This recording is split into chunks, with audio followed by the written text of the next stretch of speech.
നമ്മുടെ ആഗ്രഹങ്ങളും സ്വപ്നങ്ങളും ഒക്കെ നിറവേറിക്കിട്ടാനും ആവശ്യങ്ങൾ നടക്കാനും വേണ്ടി കിതാബ് സആദയിലൂടെ ഇബ്നു അബ്ബാസ് റളിയല്ലാഹു അൻഹു ഒരു നിസ്കാരത്തെക്കുറിച്ച് പറയുന്നുണ്ട്.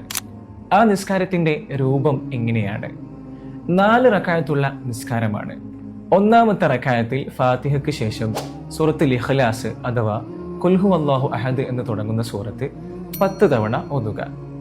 രണ്ടാമത്തെ റക്അത്തിൽ ഫാത്തിഹയ്ക്ക് ശേഷം സൂറത്തുൽ ഇഖ്ലാസ് 20 തവണ ഓതുക. മൂന്നാമത്തെ റക്അത്തിൽ സൂറത്തുൽ ഇഖ്ലാസ് ഫാത്തിഹയ്ക്ക് ശേഷം 30 തവണയും നാലാമത്തെ റക്അത്തിൽ സൂറത്തുൽ ഇഖ്ലാസ് 40 തവണയും ഓതുക.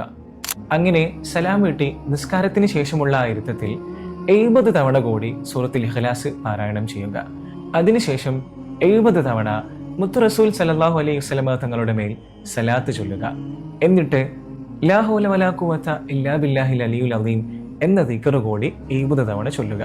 ശേഷം എന്താണോ നമ്മുടെ ആവശ്യം, എന്താണോ നമ്മുടെ ആഗ്രഹം, അത് പറഞ്ഞുകൊണ്ട് റബ്ബിനോട് ഇഖ്ലാസോടുകൂടി ദുആ ചെയ്യുക.